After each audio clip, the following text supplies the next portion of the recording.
샬롬, 평안하셨습니까?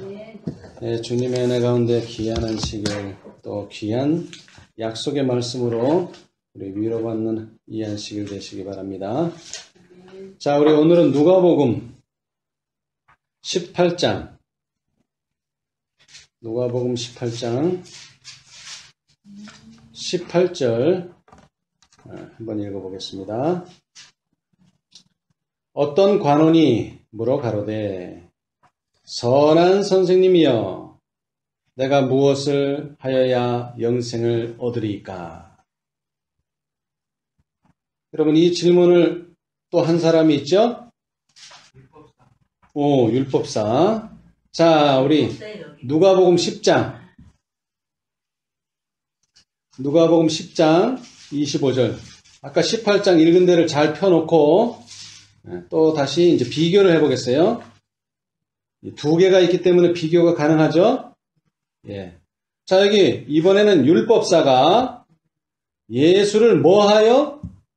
시험하여. 이거는 정말 자기가 알고 싶은 질문이기도 하지만 예수님을 공경에 빠뜨리고자 질문을 했어요. 자, 그런데 여기 관원은요. 관원은 이거는 예수님을 시험하고 싶어서 하는 것이 아니라 정말로 예수님의 제자가 되고 싶어서 관원은 질문을 했어요. 그러나 질문은 똑같아요. 내가 무엇을 하여야 영생을 얻으리까? 근데 예수님에 대한 호칭이 달라요. 자, 율법사는 뭐라고 얘기했어요? 선생님. 자, 그런데 관원은요? 선한 선생님.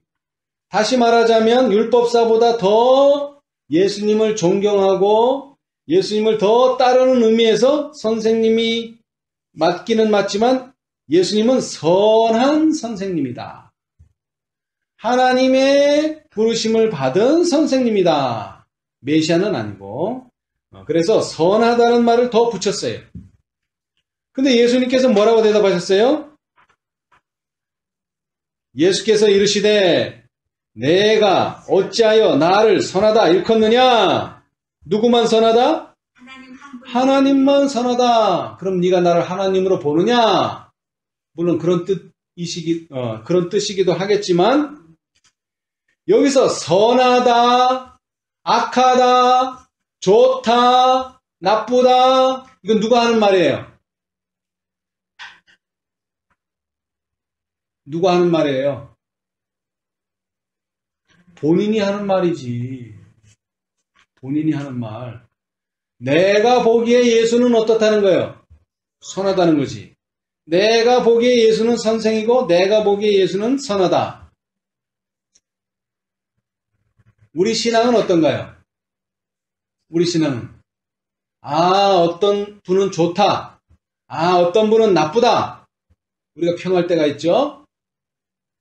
자, 그 평이 맞는 평입니까? 맞지 않는 평입니까? 우리가 누군가를 평가해야 될 때가 있어요. 그런데 당신은 선하다, 당신은 악하다, 당신은 좋다, 당신은 나쁘다 내가 평을 했다면 그것이 어떻게 평가했을 때 좋은 평가고 어떻게 평가했을 때 나쁜 평가입니까? 자, 자기 마음대로 하면은 그건 나쁜 평가예요. 자기 마음대로. 다시 말하면은 누가 이렇게 질문을 했어요? 엿장사한테. 당신은 엿장사인데 당신은 가위를 몇 번 쨍그랑거립니까? 그 엿장수가 뭐라고 대답했어요? 그거야 내 마음이지. 뭐 정해진 게 아니에요. 3번 할 수도 있고 4번. 그래서 자기 마음대로 하는 거 보고 뭐라 그래 보통 세상에서는? 엿장수 마음대로 한다. 그건 뭐가 없다는 거예요? 원칙이 없다는 거죠. 자기 마음대로, 자기 느끼는 대로, 자기 감정대로, 자기 마음대로 하는 게 바로 엿장수 마음대로입니다.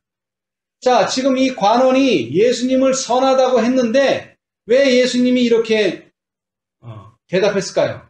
선한 분은 하나님 밖에는 없다. 또 이런 대답이 또 있죠? 누구한테도 또 이런 얘기 하셨어요? 선한 분은 하나님밖에 없다. 자, 니고데모. 니고데모도 또 예수님을 그냥 선생님이라고 안 했죠? 선한 선생님이요. 그러니까 또 예수님이 똑같은 말을 했어요.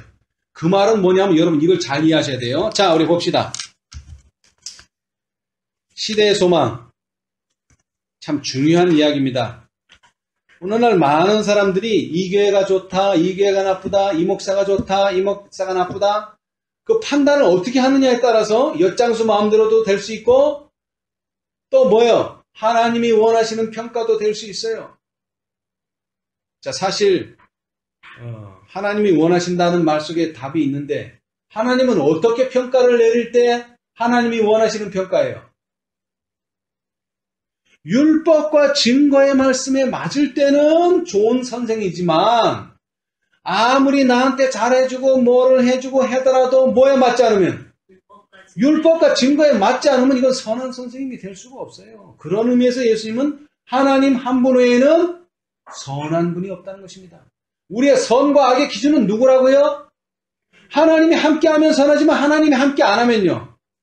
이건 선하지 않다. 더 나아가서는 악하다. 이렇게 되는 겁니다, 여러분. 선과 악의 기준은 누구라고요? 하나님이에요, 하나님. 내 생각이 아닙니다. 내 경험이 아니에요. 내가 책에서 읽은 게 아니란 말이에요. 모든 기준은 하나님입니다. 근데 하나님을 볼 수 있어요, 없어요? 하나님께 물을 수 있어요, 없어요? 없죠. 그래서 하나님께서는 뭐를 주셨어요, 우리에게? 율법을 주신 겁니다, 율법. 율법에 비추어봐서 그의 말하는 바가 율법과 맞으면 선한 말이 되겠지만 맞지 않으면 그건 악한 말이 된다는 것입니다, 여러분. 그런데 지금 이 관원은 뭐의 기준에서 예수님을 선하다고 했어요? 자기 생각. 그래서 예수님이 깨우쳐주고자 하시는 겁니다. 자, 그것을 읽을 수 있는 곳이 바로 시대의 소망 518페이지.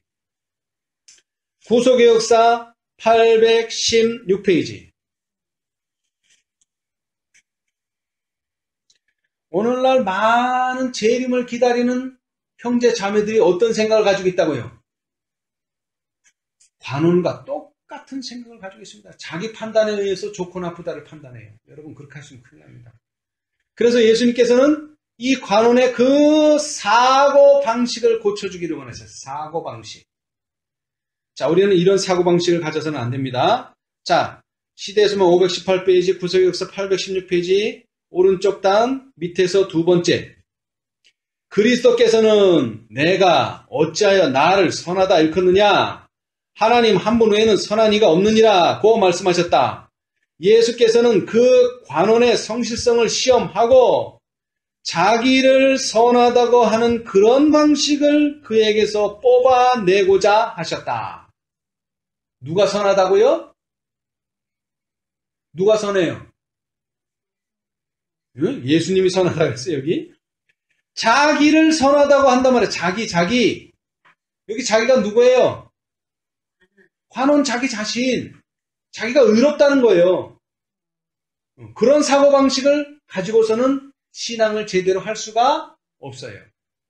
더욱이 이 질문, 내가 무엇을 하여야 영생을 얻으리까? 그런 사고방식 가지고는 뭐를 얻을 수 없다고요? 영생을 얻을 수 없다는 것입니다. 결론적으로 영생. 그런 사고방식 가지고는 안 됩니다, 여러분. 내가 볼 때, 야, 나는 참 율법 잘 지키고, 야, 나는 참 안식일 잘 지켜. 이런 사고방식으로는 안 된다는 거죠. 나는 하나님의 의무를 충실히 하고 있어. 내가 생각할 때 그런 거예요, 내가.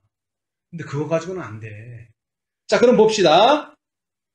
그와 이야기하고 있는 분이 하나님의 아들임을 그가 깨달았을까? 그러면 선하다고 말했을 때 그는 예수님을 무엇으로 인정해야 돼요? 하나님의 아들. 근데 하나님의 아들로는 아직 인정 안 해. 왜 인정 안 할까요? 왜 인정 안 해요? 하나님의 아들 같다 안 같다가 문제가 아니에요. 하나님의 아들이라고 인정했다면 예수님이 뭐라고 말했을 때 그 말을 따라야 돼요? 안 따라야 돼요? 따라야 돼요. 근데 보니까 따랐어요? 안 따랐어요? 안 따랐지. 그러니까 하나님의 아들로 인정 안 하는 거예요. 어떤 사람은 그래요. 내가 목사 당신이 말하는 건 내가 못 따라 하는데 예수가 지금 이 자리에서 말한다면 나 그거 따라 한다고.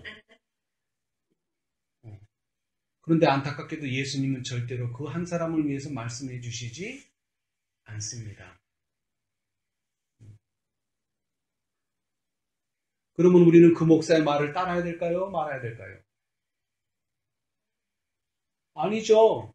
그 목사의 말이 율법과 증거의 말씀에 말하면 따라야 됩니다, 여러분. 근데 자꾸 우리 눈에서 예수를 보면 따르고 예수를 안 보면 안 따르겠다는 식이에요. 그런 사람들은 절대로 영생을 얻을 수 없습니다. 다시 말하자면 하나님을 보여달라 이거죠. 그러면 내가 믿겠다는 겁니다. 당신들이 넷째 천사에 더 나가서 또 다른 천사를 얘기하는데 나 하나님을 보여주면 내가 믿겠다. 그러나 내가 지금 당신은 못 믿겠다. 그런 사람들은 절대로 하나님을 믿을 수 없습니다. 왜? 왜 믿을 수 없을까요? 모세의 글도 믿지 않으면서 예수의 말을 어떻게 믿어요? 실물경 11장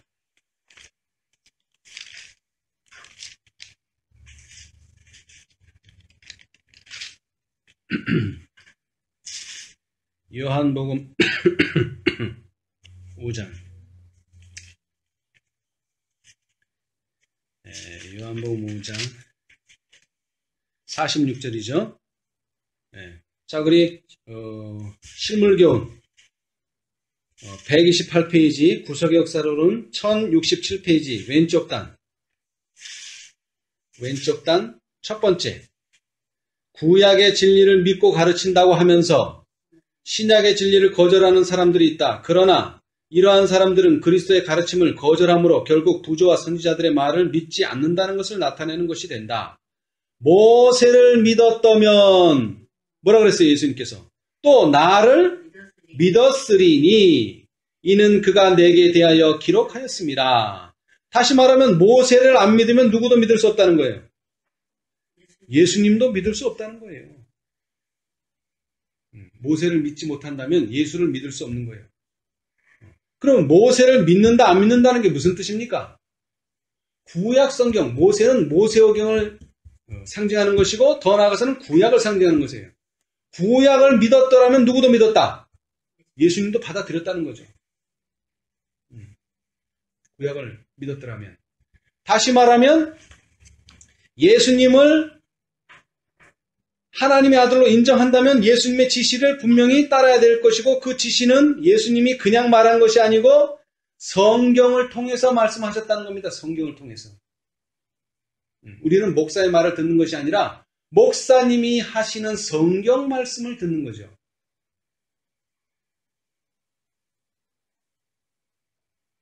자, 그런데 이 관원은 자기의 의를 높이 평가했어요. 자, 그 다음 봅시다. 시대수문 518페이지로 다시 돌아왔어요.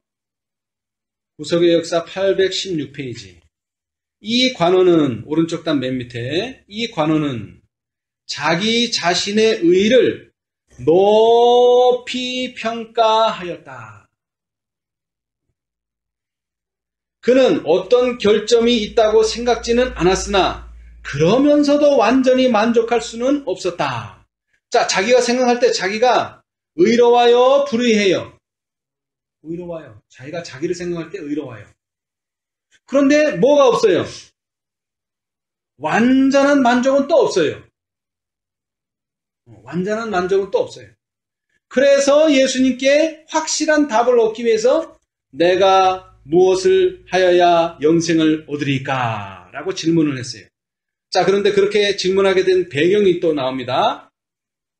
그는 그가 갖지 못한 어떤 것의 필요를 느꼈다.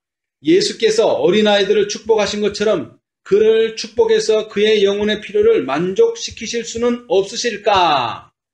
자, 여러분, 우리가 누가복음 18장을 읽었는데 18절을 자, 18절 앞에 무슨 사건이 있죠? 바로 요 앞 사건. 어린아이들을 예수님께서 뭐 하셨어요? 축복하셨어요. 이걸 보니까 이분은 너무나 선하다 이거죠. 그래서 이분이 나를 축복해 주실 수는 없는가? 그 축복을 받기 위해서 나온 거예요. 자, 그러나 이 관원은 정말로 필요한 한 가지가 부족하다고 여기 예수님께서 말씀하십니다. 자, 우리 누가복음 18장.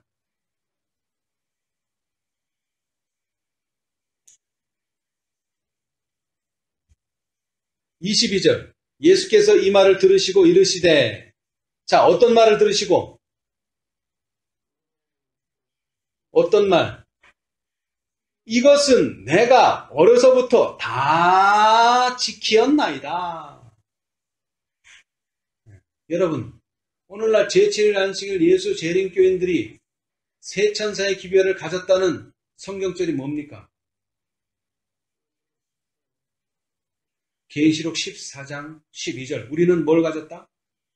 하나님의 계명과 예수 믿음을 지키는 자라고 우리는 당당하게 말합니다. 근데 예수님이 뭐라 그래요? 네가 라오디게아 상태에 빠졌다. 그 말씀이 여기 이 말씀이에요. 예수께서 이 말을 들으시고 세 천사의 기별을 믿고 세 천사의 기별대로 산다고 하는 사람의 말을 들으시고 왜? 내가 어려서부터 다 지켰습니다. 하나님의 계명과 예수 믿음을 다 지켰습니다. 어려서부터. 그러나 예수께서는 이 말을 들으시고 이르시되 내가 오히려 다른 건 다 충분한데 뭐가? 몇 가지가? 딱 한 가지가 부족이 있다. 근데 그 부족이 뭐예요? 살인을 안 했어요? 살인을 했어요? 자, 그 앞에 봅시다. 그 앞에 내가 계명을 안 하니 간음하지 말지니라. 지금 이 관원이 간음을 했어요? 자, 이 관원이 살인을 했어요? 도적질을 했어요? 거짓 증거를 했어요? 내 부모를 공경 안 했어요? 다 했어요. 자, 여러분 여기 몇 가지가 들었습니까? 지금 간음하지 말라, 살인하지 말라, 도적질하지 말라, 거짓 증거하지 말라, 내 부모를 공경하라. 5가지. 한 가지가 뭐죠? 여기서 빠진 한 가지? 응? 여기서 한 가지 뭐가 빠졌어요? 자, 출애굽기 21장 뭐가 나오죠? 출애굽기 21장이 뭐가 나와요? 출애굽기 21장에 뭐가 나와요? 십계명이 나오죠. 십계명 20장, 21장이 아니고 출애굽기 20장. 자, 우리 거기 5째 계명부터 읽어봅시다. 내 부모를 공경하라. 이게 몇째 계명? 5째 계명. 6째 계명은 살인하지 말지니라. 7째 계명은 간음하지 말지니라. 8째 계명은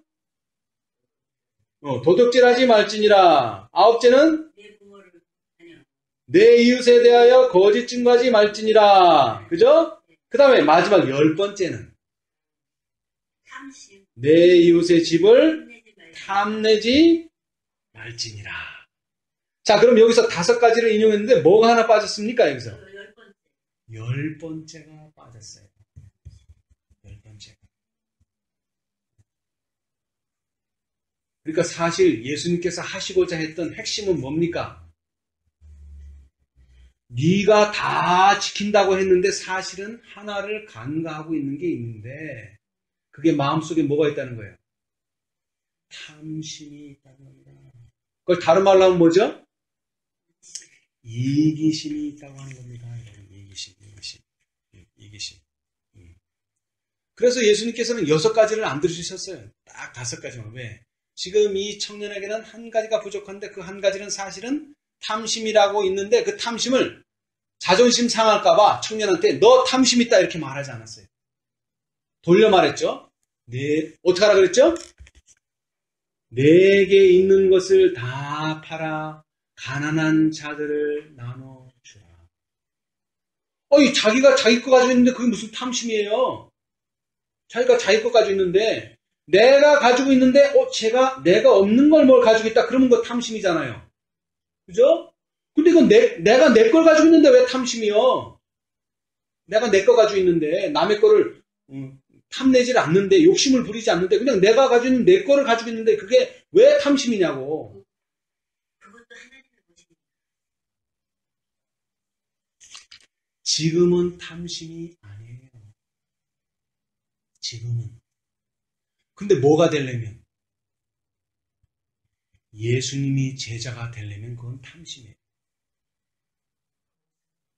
지금은 탐심이 아니야. 근데 이 청년은 뭐가 되고 싶어 지금?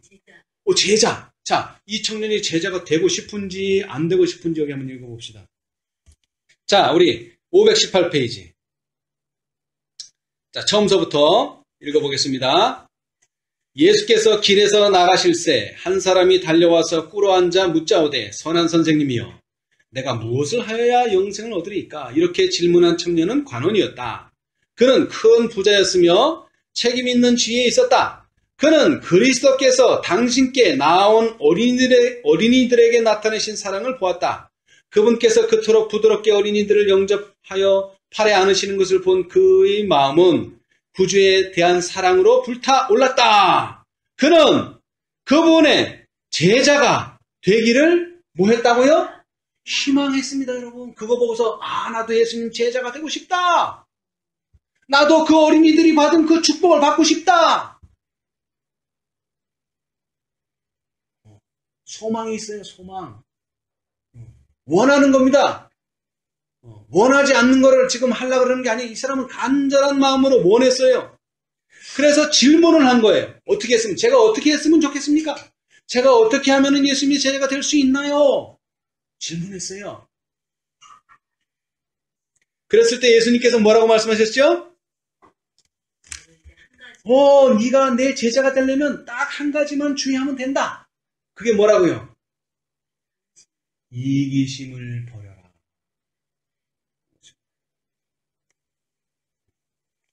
여러분, 이기심이 왜 나쁩니까? 자기가 자기를 위해서 살겠다는데 뭐가 나빠? 남을 해치겠다는 것도 아니고 내가 나를 위해서 살겠다는데 나를 위해서 하겠다는데 그게 왜 나빠요? 이기심이 왜 나빠? 물론 이타심이 좋기는 하지만 남을 위해서 못하더라도 그냥 내가 나를 위해서 다른 사람 피해 하나도 안 주고 여기 관원처럼 도둑질 한 적도 없어. 다른 사람 살인한 적도 없어. 다른 사람 미워한 적도 없어. 그냥 내 거 내가 가지겠다는데 그게 왜 잘못됐냐 이 말이요. 자, 여러분, 이 눈이 몇 개입니까? 2개죠. 그런데 이 눈이 왼쪽 눈은 왼쪽을 보고 오른쪽 눈은 오른쪽을 보면 이거 정상입니까? 비정상입니까? 이런 걸 보면 뭐라 그래요? 사시 또는 사팔이라 그래요. 이 눈은 분명히 2개지만 항상 어떻게 해야 돼요? 한 방향으로만 움직여야 돼요. 왼쪽과 오른쪽에 따로 놀면 절대로 안 됩니다. 마찬가지로 우리의 마음도 사랑을 하나만 줄 수 있지 2개에게 줄 수는 없습니다. 하나님도 사랑하고 세상도 사랑하면 얼마나 좋겠어요. 얼마나 편해요. 척질 일도 없고 희생할 일도 없고 손해볼 일도 없고 얼마나 좋겠어요. 그런데 우주의 법칙은 오로지 너희 마음에는 한 가지만 품을 수 있다는 겁니다. 한 가지만 사랑할 수 있다는 거예요. 2가지를 사랑할 수는 없어요. 2 대상을 사랑할 수는 없어요. 그러면 하나를 선택한다면 하나는 어떻게 할 수밖에 없어요? 포기할 수밖에 없어요.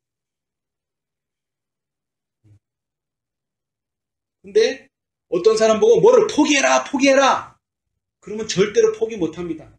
누가 그래요? 바벨론에서 나와라. 그 백날 얘기해봐야 나오나? 안 나옵니다. 왜? 나오면 어디 갈 건데?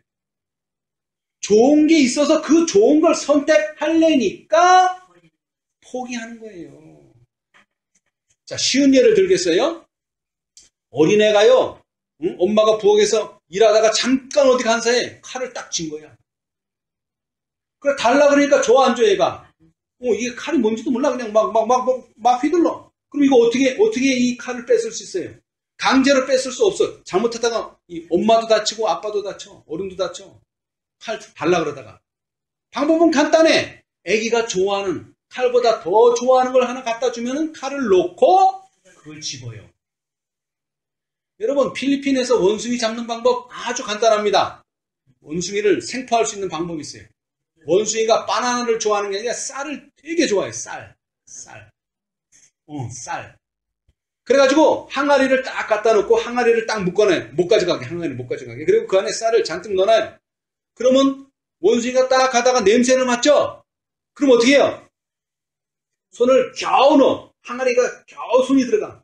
그런데 뭐를 집는 순간, 쌀을 집는 순간 이 손이 빠질까요? 안 빠질까요? 절대로 안 빠지. 맨손도 겨우 들어왔는데 쌀을 젓는데 이게 빠지겠어요? 그래서 막 1시간, 2시간 붙잡고 있는데 이제 사냥꾼이 이제 돌아온 거야. 그래서 사냥꾼이 잡으러 와서 이걸 놔요, 안 놔요? 욕심이 있으니까. 안 놔. 이거 놓으면 도망갈 수 있는데 그 쌀을 절대로 안 놔. 그러니까 잡히는 거예요. 욕심 때문에 잡히는 거예요. 이기심 때문에 잡히는 거예요. 사단한테 왜 잡혀, 우리가? 이기심 때문에 잡히는 거예요. 그러니까 하나님께서는 이 이기심이 너를 결국 사단의 밥으로 만들기 때문에 그 이기심을 버려야 한다. 여러분, 이 청년이 뭐라 그랬죠? 부자라 그랬어요. 부자는 하늘나라 못 가는 게 아닙니다, 여러분. 부자가 왜 하늘나라 못 가요? 돈이 하늘나라를 못 가게 하는 게 아니라 돈을 사랑하면 하늘나라를 못 가는 거예요. 돈이 왜 우리를 막습니까? 응? 헌금도 돈으로 하는 거고, 응? 교회 헌신하는 것도 다 돈으로 하는데 왜 돈이 우리를 헌신 못해? 그게 아니에요. 돈을 사랑함이 우리를 막는 거예요. 다른 게 아니라.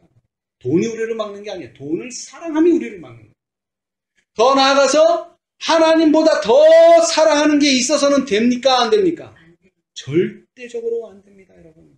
이 부자법가는 예수를 사랑하고 예수를 좋아하기는 하는데 뭐보다는 덜 사랑해요. 자기가 가지고 있는 재산보다는 덜 사랑해요. 자기가 가지고 있는 명예보다는 덜 사랑해요. 그러니까 그런 얘기 하잖아요. 그 사위가 딱 이제 사위 될 사람이 왔어요. 근데 마음에 안 들어. 그러면 질문을 하죠. 엄마가. 지금 엄마하고 네 애인하고 빠졌다. 딸하고. 누구를 먼저 구하겠느냐. 네? 그 아주 애매한 질문이죠. 대답을 참 잘해야 되는데 마찬가지로 우리도 한꺼번에 두 일을 할 수는 없어요. 우리는 하나님을 섬기든지 아니면 세상을 섬기든지 둘 중에 하나를 해야 돼. 그렇다고 우리가 세상을 저버리는 건 아닙니다. 순서가 있다는 겁니다. 순서가 있다는 거예요. 절대적으로. 이 순서가 세상이 하나님보다 위에 가면 어떻게 돼요? 이 순서는 절대로 제자가 될 수가 없습니다. 절대로. 자, 그래서 여기에 이 질문은 심지어 뭐와 같은가? 자, 우리 봅시다. 520페이지. 시대의 소망 520페이지. 구속역사 817페이지. 그 520이라고 써진 바로 밑에 문단. 그리스도의 말씀은 그 관원에게는 사실상 뭐와 같아요? 너희 섬길 자를 오늘날 택하라는 초청이었다. 선택은 그에게 달려 있었다. 예수께서는 그가 회개하기를 열망하셨다. 그분께서는 그의 품성에 병든 곳을 그에게 보이셨으며 지금 품성이 무슨 병이 들었어요? 이기심이 들었다는 거예요. 이기심은 누를 것 같아요. 그거 가만 놔두면 이기심이 점점 온몸에 퍼집니다. 암과도 같아요. 암. 그거 치료 안 하고 가만 놔두면 어떻게 된다고요? 조용히 없어지는 병이 아니에요. 이게 점점 심해져요. 뭐 할 때까지? 하나님의 말씀에 흥미를 완전히 잃어버릴 때까지. 하나님에 대해서 사랑을 전혀 무시할 때까지 자라납니다, 여러분. 청년이 그 문제를 저울질하고 있을 때 그 결과를 얼마나 큰 관심을 가지고 주목하셨던가. 자, 잘 들으세요. 만일 그가 그리스도를 따르기로 결정한다면 어떻게 될까요? 그는 모든 일에 그분의 말씀을 순종해야 할 것이다. 이게 바로 교인이 되는 자격입니다. 교인이라고 말한다면 뭐가 돼야 돼요? 교인이라고 말한다는 순간 우리는 뭘 한다는 뜻이에요? 그분의 말씀을 순종하겠다는 서약이에요. 이것은. 다른 거 아닙니다.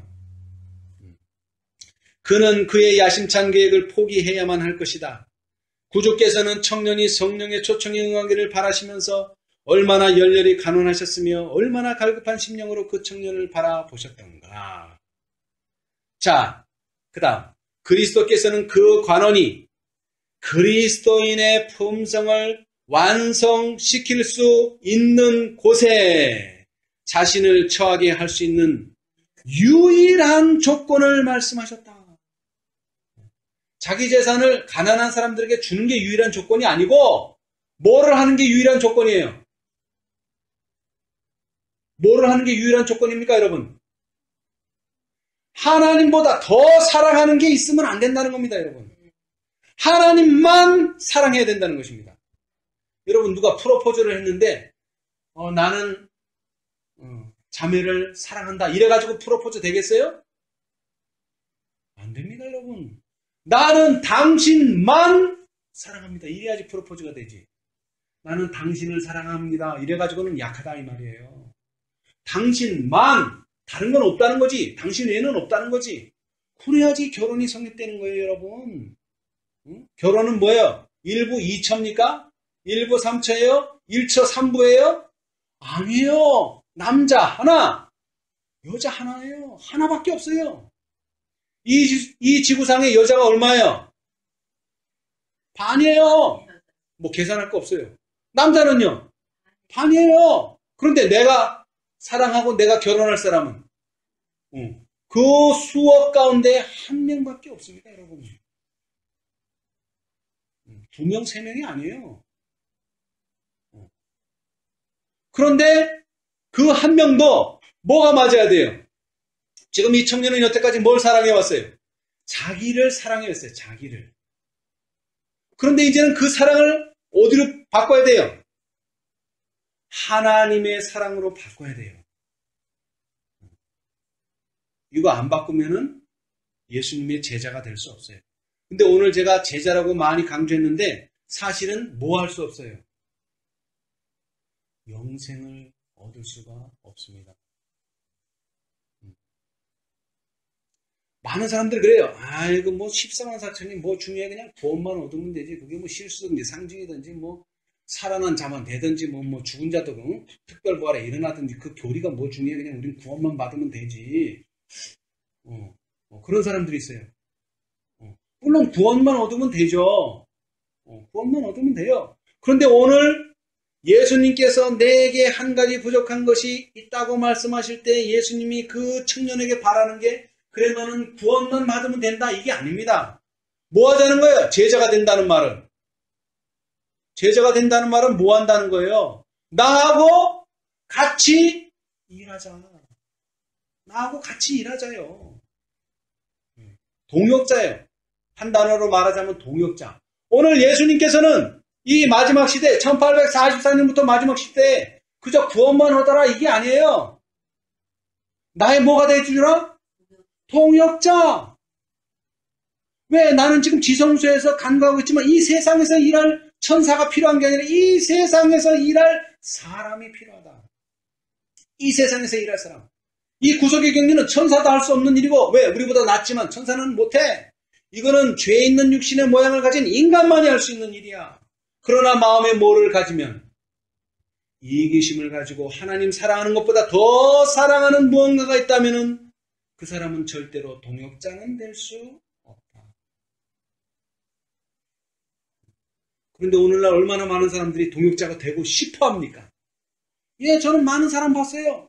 동역자가 되고 싶어 하는 사람, 예수님의 제자가 되고 싶어 하는 사람, 예수님의 편에 서고 싶어 하는 사람은 많이 봤어요. 그런데 정작 예수님의 편에 서는 사람은 제가 거의 보지를 못했어요. 왜? 그 편에 설레니까 뭔가를 뭐 해야 돼요? 희생하고 포기해야만 할 그 순간에는 예수님을 저버리더라 이겁니다. 이거는 우리의 형편을 말하는 게 아니라 우리의 형편만 말하는 게 아니라 예수님의 12 제자들이 똑같은 일을 했어요.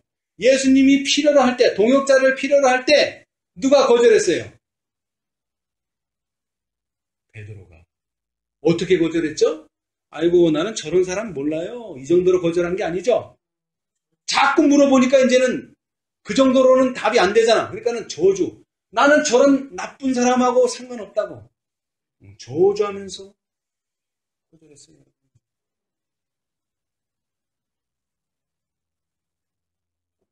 자, 이 청년도 마찬가지입니다. 마음으로는 뭐 하고 싶어요? 예수님의 제자가 되고 싶고 동역자가 되고 싶어요. 근데 예수님께서 그 방법을 가르쳐 주셨어요.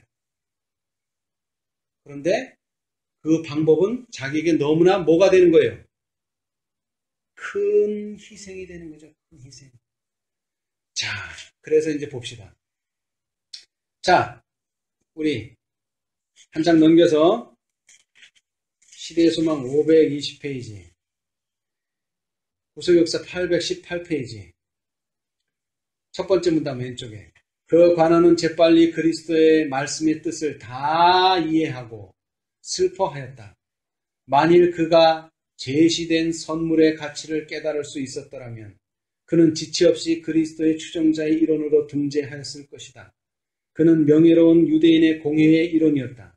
사단은 그의 장래가 유망하다고 아첨하면서 그를 유혹하고 있었다. 그는 하늘의 보화를 원하였지만 그의 재산이 가져올 현세의 유익도 원하였다.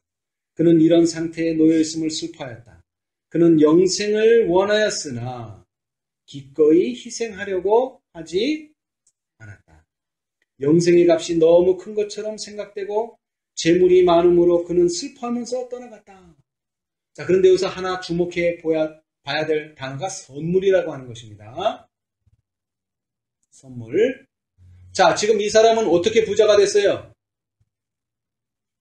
부자라 그랬는데 어떻게 부자가 됐어요? 안 나와요. 어떻게 부자 됐는지 안 나와요. 근데 현재로는 부자예요. 근데 그 부가 사실은 누구에 의해서 주어졌다는 겁니까?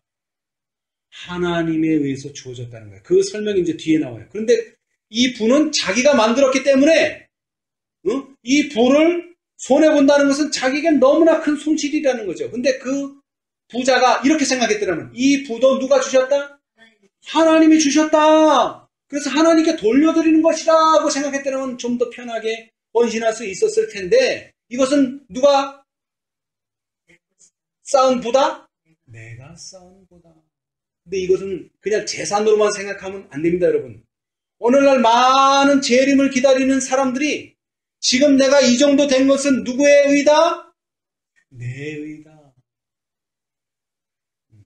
내가 30년 신앙하고 40년 신앙했는데 이것은 내 신앙이다. 그렇게 생각하고 있는 거예요. 하나님의 선물로 생각하지 않고 이것은 내가 이렇게 의롭게 살아왔다. 30년 동안, 40년 동안 안식을 지키면서 내가 살아왔다. 이런 자기에 의해 쌓여있다는 것입니다, 여러분. 자, 그런데 이제 밑을 읽어봅시다. 하나님의 계명을 지켰다는 그의 주장은 기만이었다. 그는 재산이 자기의 우상임을 보여주었다. 세상이 그의 애정의 첫째 자리를 차지한 동안 그는 하나님의 계명을 지킬 수 없었다.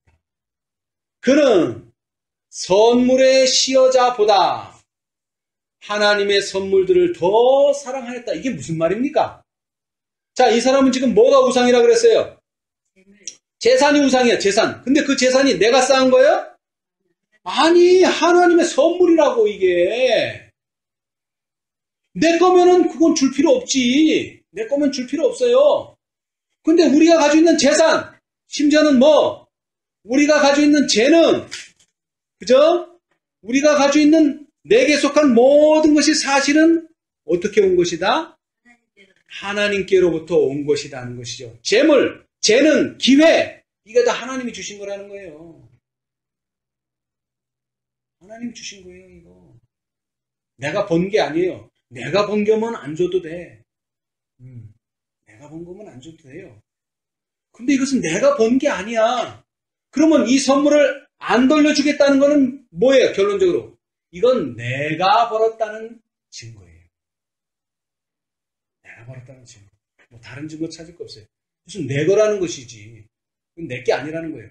그러면 하나님의 백성의 차이는 뭐냐? 이건 내 게 아니라는 것이지. 그러면 나는 뭐예요? 이것을 위탁받은 뭐라는 거죠? 청직이라는 거지, 청직이.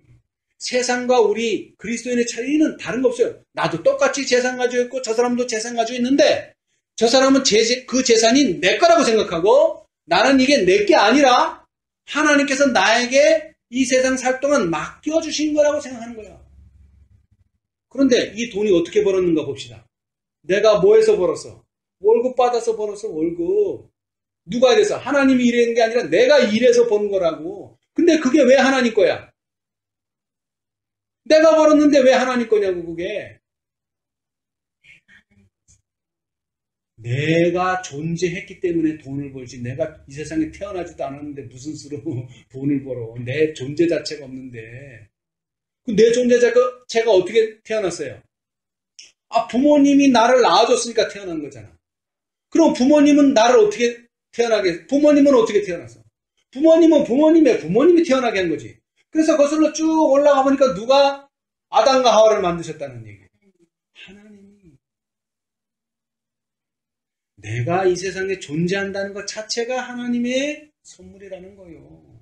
그 선물에서부터 시작해서 내가 돈을 벌었다. 그러면 그 선물의 밑바탕에는 그 번 돈이 내가 번 돈이 아니라 나를 이 세상에 존재하게 해주신 하나님에게 있다는 것이죠.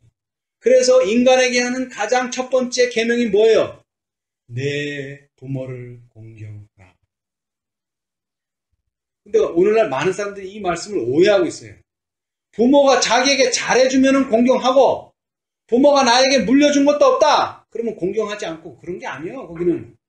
거기는 나쁜 자녀, 나쁜 부모, 좋은 부모가 없어. 무조건 뭐가 되면은 술 먹고 내가 돈 번 거 싹 가져가고 빚만 지고 그래도 뭐가 되면 부모가 되면 우리는 공경해야 되는 거예요. 나한테 잘해주고 나한테 유산 뭔가 남겨주고 그런 부모만 공경하는 게 아니에요. 내가 존재하도록 해준 그 부모를 공경하는 거고 더 나아가서 내가 존재하도록 한 하나님을 우리는 첫째로 섬긴다는 증거가 뭐라고요? 하나님이 원하시는 대로 그 재물, 그 재능, 그 기회를 사용하는 거예요. 특별히 뭐 하는 데 쓰라 그랬어요? 하나님께서. 특별히 우리의 재물, 우리의 재능, 우리의 기회를 뭐 하는 데 써야 돼요? 뭐 하는 데 써야 돼요? 우리 재물을. 네? 영혼을 구원하는 일에 써야지. 영혼을 구원하는 일에.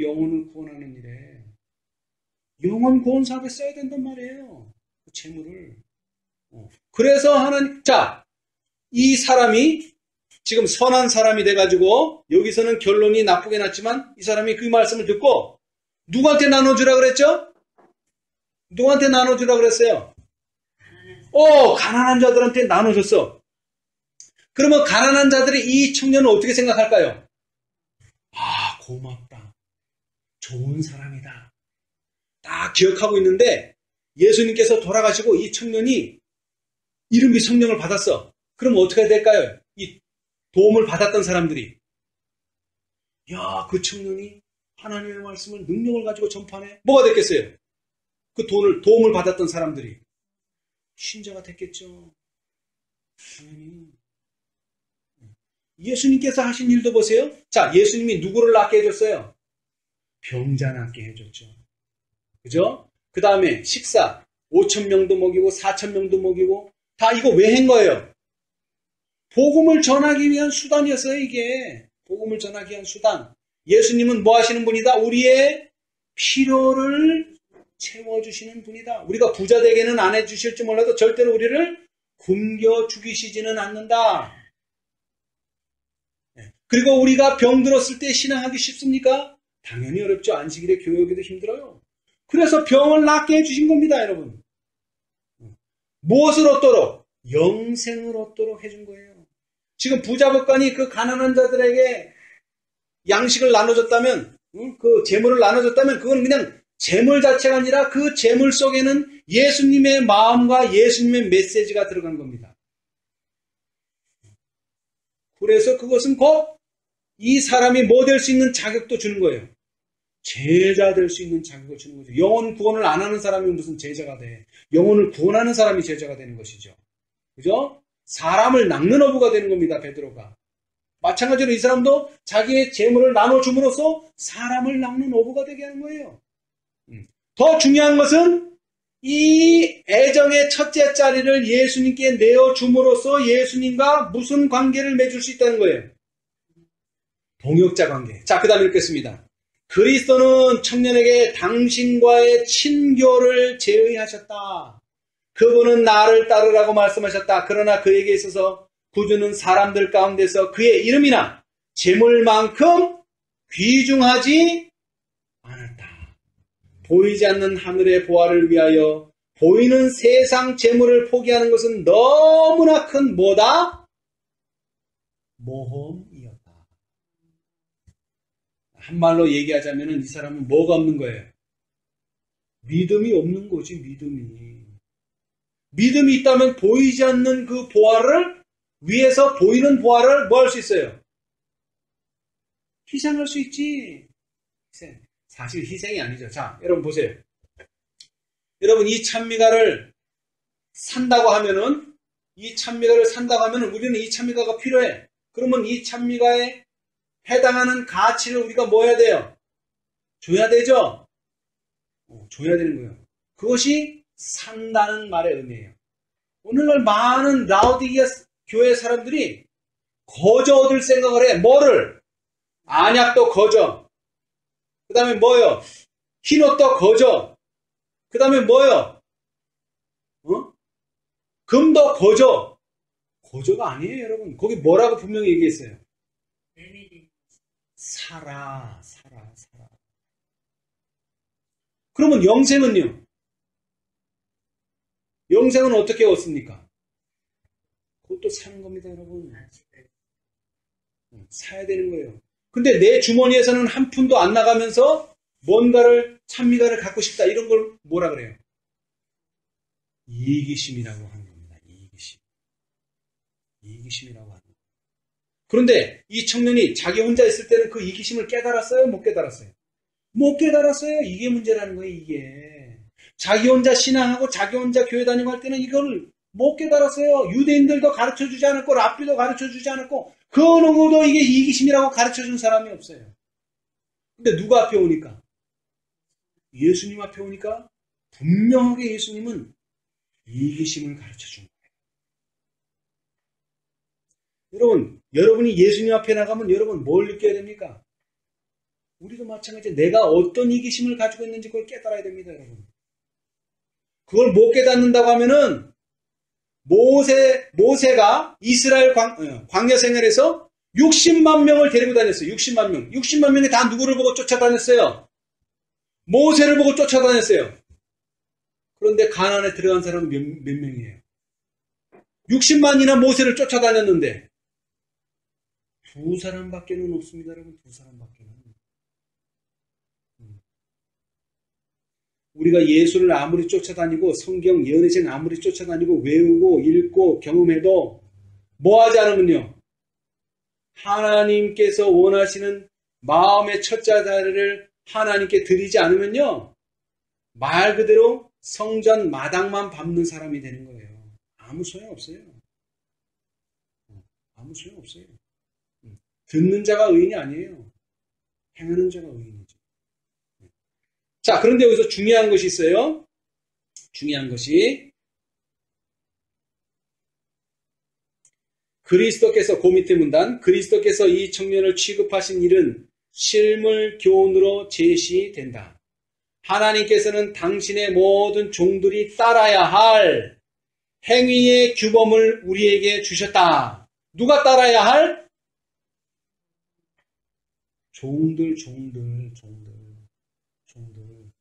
근데 오늘날 이 말씀이 많이 오전돼서 종들이라 그러면 이건 뭐를 말하는 거예요? 아, 목사님. 왜 목사가 뭐라고 얘기해요? 다. 하나님의 종, 아무개. 이렇게 얘기하잖아요. 그죠? 근데 여기서 말하는 종은 그게 아니에요. 여러분, 종이 무슨 뜻이에요? 종은 좋은 말로 하면 종이고, 좀 안 좋은 말로 하면 노예. 시키는 대로 하는 거예요. 머슴. 우리가 더 이해하기 쉬운 머슴. 누가 시키는 대로? 주인이 시키는 대로. 주인이 이거 해라. 그러면 나 허리 아파서 못해요. 그럼 머슴이 아니에요. 허리가 아파도 하라면 하는 거예요. 이거 해라. 저거 해라. 지금 이 청년은 어떤 지시를 받았어요? 어떤 지시를 받았어요? 이 청년이. 내 소유를 팔아 가난한 자들에게 주라. 이 지시를 받은 거예요. 자, 많은 사람들이 성경이나 예언의 시를 말하면은 그거 해야죠 그래. 근데 그것을 좀 더 깊이, 좀 더 자세하게 말하면은 그거는 아니라 그래요. 무슨 얘기냐 하면은 아까도 말했지만 책갈피로 말하면은 아멘 그래요. 책갈피로 말하면 아멘 그래요. 근데 자세하게 당신은 뭐를 해야 됩니다. 이렇게 부자 청년처럼 딱 그 사람에게 필요한 한 가지를 딱 지적해서 말하잖아요. 그러면 그건 아니라는 거예요. 그거는 하나님의 뜻이 아니라는 거예요. 근데 여러분, 지금 여기서 우리가 배워야 될 게 뭐냐면요, 이거예요. 하나님께서는 자신의 방법을 가지고 계시다는 거예요. 자신의 방법. 여기서 재산을 없애는 여러 가지 방법이 있어요. 뭐 누구한테 맡겨라도 할 수 있고, 그죠? 뭐 누구한테 줘라도 할 수 있고, 아니면 그 재산을 높아라고도 할 수 있고, 여러 가지 방법이 있어요. 그러나 지금 예수님의 지시는 뭐예요? 가난한 자들에게 주라. 그러면 종이 왜 그럼 가난한 자들에게 줘야 됩니까? 다른 자들에게 주면 안 됩니까? 그건 종이에요, 아니에요? 우리는 무슨 말씀을 하면은 예로 끝나야 돼요. 왜가 나오면 안 돼요. 왜가 나오면 안 돼요. 왜가 나오면 안 돼요. 이건 지시니까, 지시. 예. 그런데 그렇게 지시대로 하려다 보니까는 조금 이해가 안 된다. 그럼 이제 기도해야지, 그때는. 근데 예도 안 하고 왜부터 말한다면 이거는 하나님께서 원하시는 대로 일이 진행될 수가 없어요. 자, 그런데 왜 이 문제가 오늘날 우리에게 중요한가를 봅시다. 왜 오늘날 우리에게 중요한가? 하나님께서 당신의 모든 종들이 따라야 할 행위의 규범을 우리에게 주셨다. 하나님의 율법에 대한 순종은 단순히 법문에 대한 순종이 아니라 실생애로 옮겨지고 품성애로 예증될 수 있는 순종이다. 자, 이 말을 다시 얘기합니다. 이 말을 다시 얘기해요. 오늘날 많은 사람들이 뭘 보기를 원해요?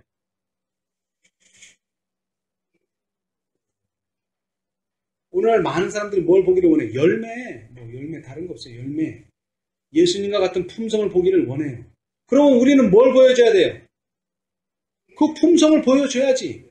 근데 그 품성이 어떻게 나타나요? 순종으로 나타나요. 순종. 우리가 다섯째 천사를 말하는데 다섯째 천사의 기별을 아는 것으로 나타나는 게 아니에요. 그 아는 진리의 지식이 뭐로? 실생애로 옮겨지고 품성으로 예증될 수 있는 순종이다. 순종을 통해서만 예증이 나타나는 거지. 순종이 없으면은 뭐 다섯째 천사 아니라 여섯째 천사가 얘기해도 소용없어요. 이것은 예증되어야 해요. 왜? 예수님께서 십자가에 달리셔야지 구속의 경륜이 끝나는 것처럼 계시록 18장 천사의 사업이 마쳐야지만 예수님이 오시는데 그 사업은 어떻게 마치느냐? 예증되어야지만 마치는 거예요. 실제로 나타나야 돼요. 이론이 아니고. 하나님께서는 당신의 나라의 시민이 되고자 하는 모든 사람들을 위하여 품성에 대한 당신 자신의 표준을 세우셨다. 그리스도와 동역자가 되고 주여 나의 모든 소유와 나의 전 존재가 당신의 것입니다. 라고 말할 수 있는 사람만이 하나님의 자녀로 인정을 받을 것이다. 이게 무슨 말이에요? 이게 다른 말이 아니고 살아계신 하나님의 인을 받는다는 얘기예요. 인정을 받는다는 게 그 말이란 말이에요. 인정. 그게 나타나기 전에는 뭐 인치는 진리가 어떻고 뭐 실수고 뭐고 그거 소용없어요. 인정이 되지 않으면 이건 인이 안 됩니다, 여러분. 그러나 먼저는요. 진리를 알아야지. 진리도 모르는데 임을 받을 수는 없어요, 절대로. 그러나 진리를 이제 알았다면요. 순종해야 됩니다, 여러분. 순종해야 됩니다. 그럴 때 뭐를 받게 된다고요? 우리가 원하는 하나님의 인. 그래서 이게 중요하단 말이에요. 이게 지금 부자법관한테 하는 얘기가 아니에요, 지금. 우리에게 하시는 말씀이에요. 왜? 우리는 지금 하나님의 인을 받아야 돼. 하나님의 인정을 받아야 돼. 근데 어떻게 받아? 그리스도와 동역자가 됨으로써 인정을 받는단 말이에요. 그럼 그리스도와 어떻게 동역자가 돼? 그리스도와 어떻게 동역자가 돼요?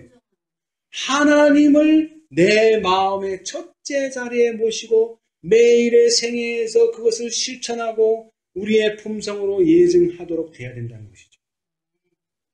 여기는 두 가지의 주인이 있어서는 안 돼요. 오로지 하나의 주인만 있어야 돼요. 자, 그래서 이제 마지막으로 이 말씀만 읽고 마치겠어요. 자, 맨 마지막 문장. 문단, 맨 마지막 문단. 마지막에서 두 번째 문단. 젊은 관원의 경우와 같이 신임받는 높은 지위에 있고 재물이 많은 사람들에게는 그리스도를 따르기 위하여 모든 것을 포기하는 일이 너무나 큰 희생처럼 보이는지 모른다. 그러나 이것은 그리스도의 제자가 되고자 하는 모든 사람의 처세운이다.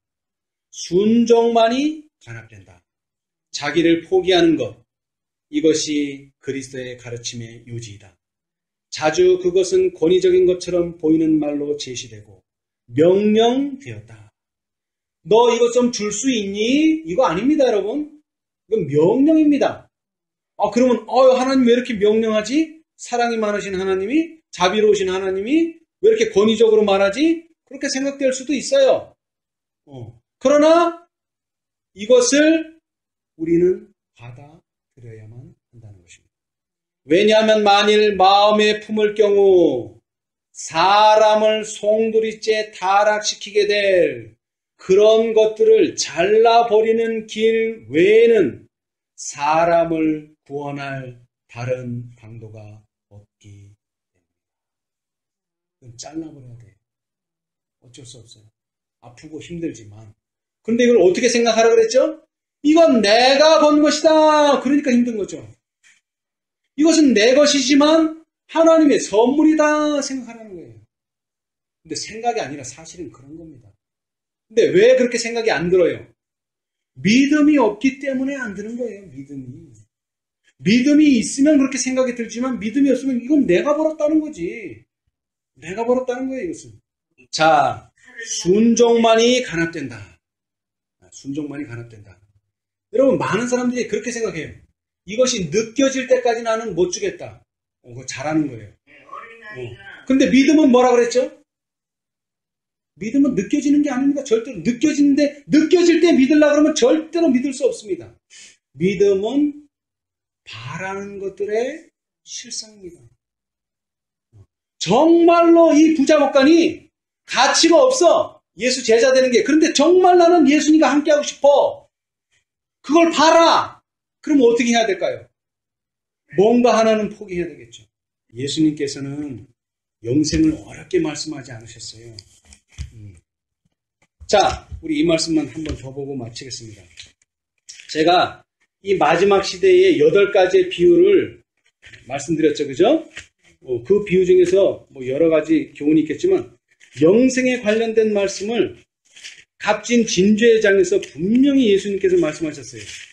구원은, 자, 116페이지 실물교훈. 구원은 거저 주시는 선물인 동시에 또한 매매되는 것이다. 자비하신 하나님께서 주관하시는 시장에서는 고귀한 진주가 돈이나 값없이 매매되는 것으로 묘사되었다. 이 시장에서는 모든 사람이 다 하늘의 모든 보물을 구할 수 있다. 진리의 복음은 모든 사람에게 개방되어 있다. 볼지어다 내가 내 앞에 열린 문을 두었으되 능히 닫을 사람이 없으리라. 주님께서 말씀하셨다. 이 문으로 들어가는 길을 지키기 위해 아무런 무기도 배치되어 있지 않다. 그 문안과 문간에서 나는 소리는 오라고 하는 소리이다.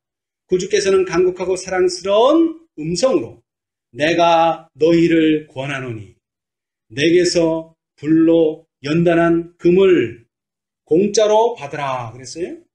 사서 부유하게 하라고 우리를 초청하신다.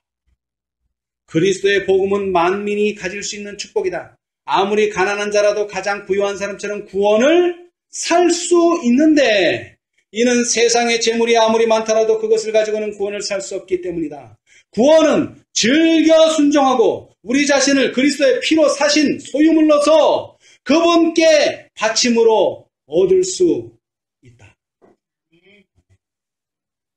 우리 모두 근심하며 돌아가는 사람이 되지 말고 즐겨 예수님께 우리 자신을 바칠 수 있는, 그래서 예수님의 동역자가 될 수 있는 저와 여러분 되시기를 간절히 바라면서 말씀 마치겠습니다.